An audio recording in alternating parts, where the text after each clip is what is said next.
अस्सलाम वालेकुम, अली शाहिर। आपको पता है हमारी पॉडकास्ट में हम काफ़ी इस किस्म के लोगों को लेके आते हैं जो चीज़ें वो ज़िंदगी में ट्राई कर चुके हैं, उसके थ्रू उन्होंने कुछ अचीवमेंट्स की होती हैं। वो you can get some inspiration out of this. Most importantly उनके साथ अगर आप बातचीत करें तो आपको बहुत कुछ सीखने को मिलता है। तो मुझे तो इनके साथ मिलके इतनी एक्साइटमेंट हुई और इतना कुछ सीखने को मिला कि मैंने सोचा कि ये चीज़ें आपके साथ भी शेयर की जाएँ। मेरे साथ इस समय मौजूद हैं डॉक्टर महा। अस्सलाम वालेकुम डॉक्टर महा। जी वालेकुम सलाम। कैसी हैं आप? जी अल्लाह का शुक्र, शुक्रिया बहुत बहुत मुझे इतने अच्छे अल्फाज में इंट्रोड्यूस कराने के लिए। एंड आई होप जो इंटेंडेड आपका मकसद है कि लोग इंस्पायर हों और कुछ हासिल करें मेरी बातें सुन के, तो I hope that this serves the purpose. Doctor महा, मुझे थोड़ा सा बताएं अपनी ज़िंदगी के बारे में कि आपका जो जर्नी है वो स्टार्ट कैसे हुआ? मैं अगर अपने आप को इंट्रोड्यूस कराऊँ तो I started my educational career with my bachelors in computer sciences और कंप्यूटर इंजीनियरिंग किया इस्लामिक यूनिवर्सिटी से। Then I did my masters in computer sciences from FAST and then I did my masters in engineering management from CASE. Great. जी, तो जब आपने business में कदम रखा तो वहाँ पे आपने क्या क्या झंडे गाड़े हैं अभी तक? मेरा जो मास्टर्स है वो मेरा फिनिश हुआ था 2012 में और पीएचडी मैंने साथ शुरू कर दिया था उसके 6-8 महीने के ब्रेक के बाद। 2012 में मैंने एक फ़र्स्ट अपना बिज़नेस शुरू किया था और वो मेरा फर्स्ट बिज़नेस था। I started a company by the name of Islamabad limousine. We started our company with 4 Corollas and in a matter of 2 years we grew up to a size of 40 cars। मेरे business में हम we kept reinvesting। हमने कहा इसे हमें grow करना है, एक अच्छे साइज पे लेके जाना। ब्रिलियंट। अच्छा, चैलेंजेस क्या फेस करने पड़ते? पाकिस्तान में बिजनेस करना कैसा है वैसे? पाकिस्तान में बिज़नेस करना मुश्किल है, बिज़नेस को सस्टेन करना ज़्यादा मुश्किल है। लोग समझते हैं कि खातून है, शी कैन, ये सच है कि हाँ जी मैंने 3 बिज़नेसेस किए हैं, लेकिन ये भी एक बहुत बड़ा सच है कि मैंने तीनों बिज़नेस अपने घर की कंफर्ट से बैठ के किए हैं। मैंने उस तरीके से काम नहीं किया जैसे ख़वातीन जो जॉब्स करी होती हैं घर की कंफर्ट के बाहर निकल के कर रही होती हैं। हाँ, ये एक डिफरेंस है।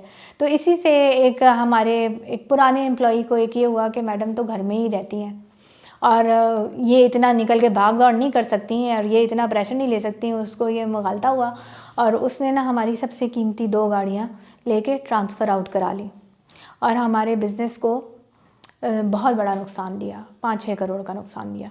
अच्छा, कौन सी गाड़ियाँ? ओवरनाइट V8 अच्छा, और लैंड क्रूजर। जी V8 लैंड क्रूज़र, तो 2016 मॉडल अच्छा, था। तो वो हम लोगों के 2 गाड़ियाँ हमारी लेके भाग गया। दोनों V8 थी?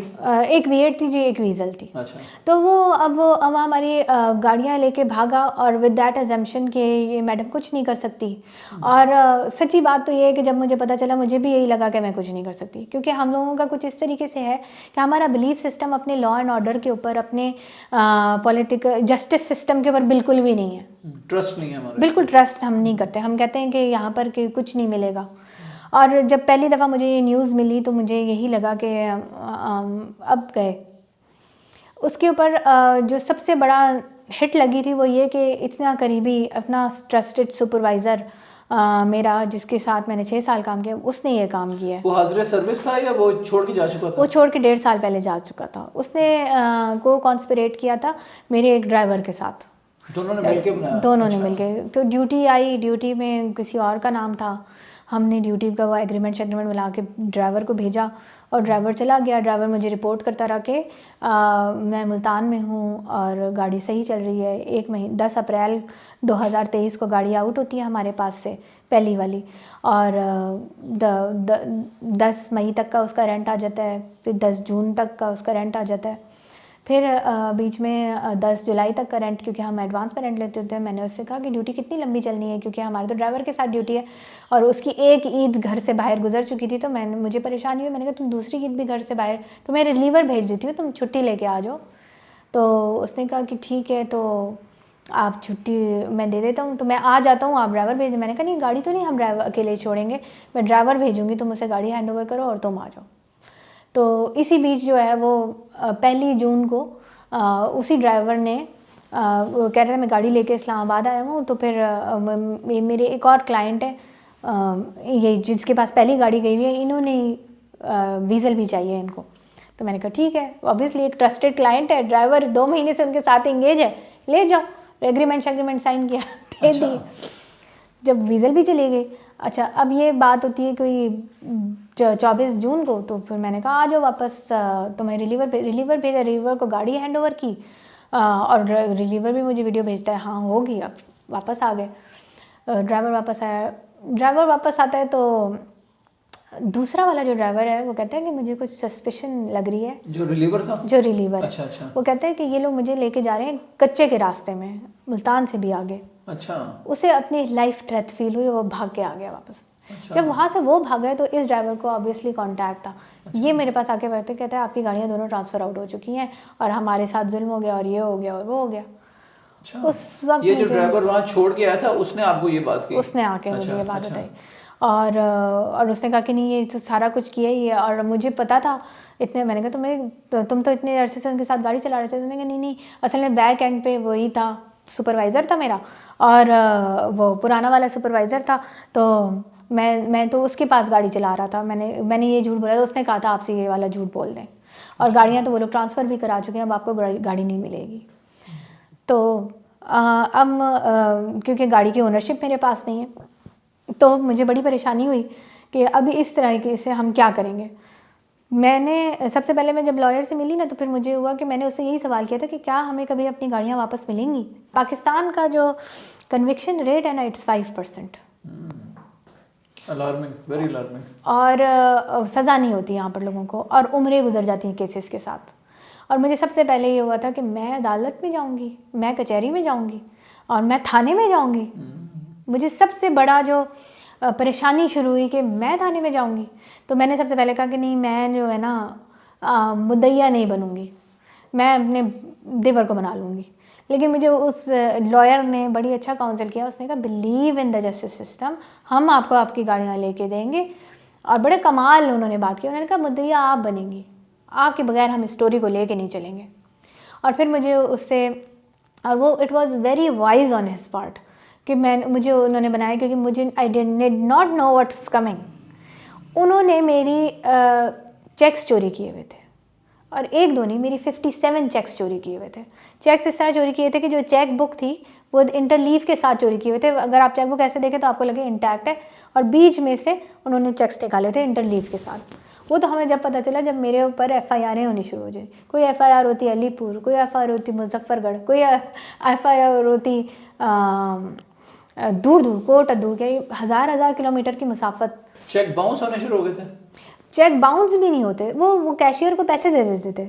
अच्छा। तो जो उस पर वो लिख देता था बाउंस का, मुझे नोटिफिकेशन नहीं आ रही, और उस पर उसने उनको डिसऑनर का लेबल बना दिया। डिसऑनर के ऊपर मेरे ऊपर FIR हो गया। FIR के ऊपर वो मेरे रिकवरी सूट हो गया। अब ये वो वाला चाह रहे थे ये करना, वो ये चाह रहे थे, वो मुझे थ्रेट करना चाह रहे थे। एंड इट हैपेंड कि मेरे जो फादर और मेरे हस्बैंड हैं, इन सब ने ये कहना शुरू कर दिया कि नहीं तुम परेशान नहीं हो, हम छोड़ देते हैं गाड़ियाँ, नुकसान बर्दाश्त कर लेंगे, तुमने परेशान नहीं होना, और ख़त्म करो मामले को, रफ़ा दफ़ा करो। लेकिन मैं मुझे हुआ कि नहीं, अगर मैंने कभी कुछ इतनी मेहनत करके इतने साल में खड़ा किया है, मैं ऐसे ही किसी को उसकी ख़राब नीयत पे लेके जाने दूँ। तो मैंने अपने बाबा से और अपने हस्बैंड से उस दिन कहा, अब आप लोगों ने मुझे रोकना नहीं है। अगर गॉड फॉरबिड मैं अरेस्ट भी हो जाती हूँ ना, तो आप लोगों ने कॉम्प्रोमाइज़ करके मेरी जीत को हार नहीं बनाना, मुझे अरेस्ट होने देना। अल्लाह का शुक्र है नहीं हुई, लेकिन वो उस टाइम पे उन लोगों ने मुझे वो ड्यू कॉन्फिडेंस भी दिया, और वो मेरे साथ खड़े रहे, मेरे अब्बू भी और मेरे शौहर भी, और उन्होंने मुझे ये strength the that I fought it.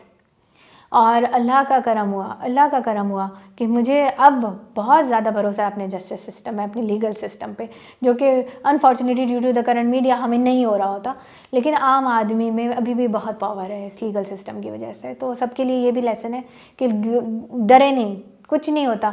हमारे यहाँ मानना है ना कि हमारी नस्लों ने कभी थाना कचहरी देखा, कुछ भी नहीं होता। थाना कचहरी देखने से आपको ताकत ही मिलती है। गाड़ियाँ कहाँ से मिली? एक गाड़ी तो हम लोगों ने पकड़ी इस्लामाबाद में। वो इतने कॉन्फिडेंट थे उस वक्त, वो इतने शेर थे, उन्हें लगता था कि हम कुछ भी नहीं। बल्कि एक ऑडियो थ्रेटनिंग मैसेज भी आया कि मैडम के पाँव में दम नहीं है, ये नहीं भागेगी हमारे पीछे। उन्होंने इतने तक डेयरिंग थे। तो उन्होंने रेंट पे इस्लामाबाद में एक गाड़ी दी हुई थी, तो हमने पकड़ी बारबेक्यू नाइट के बाहर। वो फैमिली खाना खाने आई हुई थी, जो कि हम भी इत्तेफाक से हम पहुंचे तो हमने देखा वहाँ हमारी गाड़ी खड़ी है, हम 15 वालों को बुला के माल मुकदमा गाड़ी कराई। मुझे तो ये चीज़ें भी नहीं पता थी कि हमारे पास ये पावर भी है कि हम करवा सकते हैं इस तरीके से। वो गाड़ी कौन इस्तेमाल कर रहा था जो बारबेक्यू नाइट आई हुई थी? उस वक्त तो वो कस्टमर ही, उन्होंने किसी और को रेंट पे दे के वो गाड़ी कस्टमर उन्होंने अपनी पैरेलल सर्विस खड़ी की हुई है। वो ऑब्वियसली वो दे स्टार्टेड अर्निंग अच्छा फ्रॉम बोथ द कार्स। उन्होंने आपके मुकाबले में एक बिजनेस लॉन्च कर दिया। लॉन्च करे क्योंकि पाकिस्तानियों के वो सुपरवाइजर ड्राइवर तो था ही ना। वो they knew what I was doing and how I was doing it, तो रेप्लिकेट करना का उनके लिए आसान, तो ऑब्वियसली कॉन्टैक्ट भी थे उनके इसी मार्केट में। और वो मैडम की एक खसूसियत भूल गए जो उनको समझ ही नहीं आई कि ये इनको जब जितना वो करें ना पुश करें उतना ही यू फाइट बैक। एक चीज़ आपकी क्वालिटी समझ आई है वो ये है अगर आपको किसी ने चैलेंज किया you fight back and you prove them wrong, so that's what you have done here as well माशाल्लाह। लेकिन मुझे इसमें एक ट्विस्ट ये समझ नहीं आया कि जब आपने कहा कि वो गाड़ियाँ आपके नाम से किसी और के नाम हो गई थी, ये कैसे पॉसिबल है ओनर के बगैर? ओनर के बगैर ये होता है हमारी गाड़ियाँ थी कंपनी के नाम पे, तो क्योंकि हमने बिल्कुल हर चीज़ बाय द बुक, बिज़नेस इस तरह करना है तो बिज़नेस इस तरह रन करना है, तो बिज़नेस के एसेट्स बना रहे थे हम गाड़ी कंपनी के नाम पे लेते थे। और टू माई सरप्राइज़ के कंपनी के नाम से गाड़ी ट्रांसफ़र आउट होने के लिए बायोमेट्रिक की ज़रूरत नहीं पड़ती, तो they made forged letter heads, they made forged stamps and forged signatures. और वो कंपनी तो आपके नाम थी ना? कंपनी मेरे नाम थी, साइन जो थे सारा कुछ फॉर्ज उन्होंने कर आके और दे डिड इट। अच्छा, ये कैवियट एक है तो जब हमने तो बायोमेट्रिक होना चाहिए इस केस में। बायोमेट्रिक हमने एप्लीकेशन अब दी है ईटीओ को कि हमने कहा इसको सिस्टम को स्ट्रीमलाइन करें, इस तरह तो नहीं होगा, एटलीस्ट बोर्ड रेजोल्यूशन हो जिसमें सारे बोर्ड मेंबर्स का हो और या फिजिकल प्रेजेंस हो, कोई वेरिफिकेशन सिस्टम इस तरह का लगाएं। इस तरह तो अपनी कंपनी अपने करोड़ों के एसेट्स तो नहीं दे सकती। ये जो फ्रॉडस्टर होते हैं वो इन्हीं चीज़ों को, लूप होल्स को वो एक्सप्लॉइट करते हैं ना, कि उनको वो माशाल्लाह पाकिस्तानी आवाम इंटेलिजेंट तो है, ये और बात है गलत साइड पे लगाते हैं इंटेलिजेंस, लेकिन उन्होंने उसी को एक्सप्लॉइट करते हुए आपसे वो। तो जिस दिन हमें फॉरेंसिक्स रिपोर्ट मिली which declared everything was forged, even the letter head was forged, तो उन्होंने वही बात है ना, नकल के लिए भी अकल की ज़रूरत होती है। उन्होंने वो कलर प्रिंट निकाले हुए थे मेरे लेटर हेड के, जहाँ चेक चुरा रहे थे थोड़े लेटर हेड और स्टैम्प भी चुरा लेते। तौबा तौबा का शुक्र है। नेक्स्ट टाइम आपको मशवरा दे देंगे, be a bit more cautious and clever. जी नहीं, ज़बरदस्त, ये स्टोरी तो सुपर इंस्पिरेशनल है। और कैसे इवन जब आपको घर वालों ने भी मशवरा दिया कि यार इसको रहने दो, जाने दो इस चीज़ को, यू स्टूड द ग्राउंड। मुझे वक्त मैंने एक बात की थी अपने हस्बैंड से और बाबा से और बच्चों को भी बिठा के, मैंने कहा था या तो हमें अगर छोड़ना है तो फिर पाकिस्तान में नहीं रहना, फिर हमारी ये जगह नहीं है, फिर हम यहाँ पर बहुत कमज़ोर हैं, लेकिन अगर यहाँ रहना है तो फिर तरीके से रहना है। फिर इस तरह नहीं होता कि कोई भी आए हमारे ऊपर से गाड़ी गुजार के चले जाए, तो हम ऐसे नहीं रहेंगे। क्योंकि अगर एक दफ़ा ये प्रेसिडेंस बन जाता तो बाकी गाड़ियाँ भी ऐसे ऐसे फिर तो ख़त्म था, फिर तो सारी चीज़ें ख़त्म थी, क्योंकि वो और फिर सब आसान दरवाज़ा खुल चुका था ना कि ये लोग तो कुछ नहीं करते। सो कौन ऐसे लोग हैं जिनकी वजह से आपका सिस्टम पे ट्रस्ट रिस्टोर हुआ? मैं पुलिस डिपार्टमेंट, जो हमारे एसपी रूरल लगता है, क्योंकि हमारा जो एरिया है, जो फार्म हाउसेस वाला एरिया है, जहाँ पर मेरा इस्लामाबाद लमज़ीन का ऑफिस भी है, वो एसपी जो हैं वो, और फिर हमारा जो हमें वकील मिले वो बहुत अल्हम्दुलिल्लाह बहुत अच्छे मिले, और लोगों ने हमें उस वक्त बड़ा हमें गाइड किया। जब हाँ, ये भी मैं एक लर्निंग पॉइंट देना चाहूँगी, जब आप लीगल फाइट पे जाए ना तो बड़े आपको ये बहुत बड़ी नेमत होती है कि आपको काम के वक्त सही लोग मिल जाए। लोगों ने हमें कहा कि आप बड़े बड़े लॉयर करें, आपका केस बड़ा है, आपकी गाड़ियाँ महंगी हैं, लेकिन मुझे उस वक्त ये बात पता चली कि अगर मैं एक बड़ा लॉयर करूँगी ना तो कॉर्पोरेट लॉयर्स जिस तरह के होते हैं तो उन्हें तो ये बातें पता भी नहीं चलेंगी कौन कब बिक रहा है। तो मुझे ऐसा बंदा चाहिए जो कचहरी में दिन रात रहता है और जिसकी नज़र हर चीज़ पे हो, इंटीमेट कर सके कि अब ये हो रहा है, अब ये हो रहा है, अब ये हो रहा है। तो इसलिए मैंने वो डिसीजन लिया था कि मैंने एक कचहरी के लॉयर को हायर किया था। तो आपका बिजनेस फिर पैरों पे वापस खड़ा हो गया जो ये सेटबैक आया था? अल्हम्दुलिल्लाह 21 मार्च को मेरी V8 वापस आई और ईद के चौथे दिन हम लोग बैक इन बिज़नेस हुए अल्हम्दुलिल्लाह। इस महीने हमने अपनी सारी तनख्वाहें अपनी यानी कि जो एक्सपेंसेस हम पहले अपनी जेब से कर रहे थे, इस बिज़नेस से हमने एक्सपेंसेस खुद उठाए हुए, बैक इन बिज़नेस अल्हम्दुलिल्लाह। अमेजिंग, ये तो इसका मतलब रिसेंट वाक़या है ये, बिल्कुल अभी। जी बिल्कुल। So thank you so much, Dr. Maha. It was amazing to have you with us. In today's discussion was nothing short of inspirational. तो I hope कि आप इसको ज़रूर सदका जारिया के तौर पर लेंगे और शेयर करेंगे और इसको लाइक करें अगर आपने मजीद हमारे चैनल को सब्सक्राइब नहीं किया तो कर लें, क्योंकि इसी तरह की मजीद स्टोरीज इंशाल्लाह आप तक आगे लेके आने वाली हैं। Thank you very much.